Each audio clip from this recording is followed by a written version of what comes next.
n'êtes pas du tout une marketplace. Votre boulot, c'est plutôt B2B. Vous aidez les marques à rendre l'expérience client de seconde main aussi bien que le neuf. En gros, c'est éviter le corner moche en disant par ici c'est la seconde main. C'est pour faire en sorte que vous n'ayez pas l'impression d'acheter un truc qui est moins bien que du neuf. C'est ça votre travail. Comment on fait pour rendre la seconde main sexy ? Déjà, il faut mettre des process dans tout ça, parce que l'enjeu, vous l'avez dit, c'est l'expérience client. Et l'expérience client implique de réaliser un certain nombre de points de contrôle sur les produits pour s'assurer qu'ils sont de bonne qualité. Donc nous, si on voulait déployer l'offre de seconde main à grande échelle, il fallait donner confiance aux marques pour qu'elles se lancent. Donc on s'est aligné là-dessus, sur le résultat qu'elles voulaient atteindre en termes d'expérience client.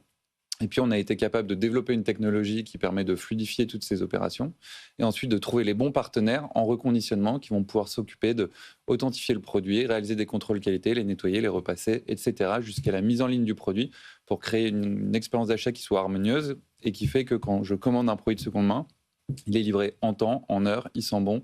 Il ne faut pas que ça ressemble à Vinted quand même. C'est repassé, on dirait du neuf. En fait, Vinted, c'est top parce que ça a vraiment permis de démocratiser l'usage de la seconde main. Pour autant, il y a encore plein de personnes qui n'osent pas passer le cap. Et donc, nous, on est là pour rehausser encore un petit peu plus l'expérience, pour amener toutes les personnes qui ne voulaient pas passer le cap à acheter de la seconde main. Mais surtout, vous, c'est un peu l'anti-Vinted, parce que vous travaillez principalement pour les marques premium et les marques de luxe, qui, je pense, quand elles voient leurs articles bradés sur Vinted par des gens qui mettent des photos n'importe comment, pas repassées, pas bien éclairées, ça leur fait mal. Ça leur fait très très mal, quoi. Et là, vous, l'argument que vous mettez en avant, c'est en fait, on va vous redonner finalement du contrôle sur la seconde main, là où vous l'aviez complètement perdu parce que les consommateurs vont sur Vinted. C'est un très bon point. Il y a le contrôle de leur image, puisqu'aujourd'hui, ce marché vit en dehors du contrôle des marques.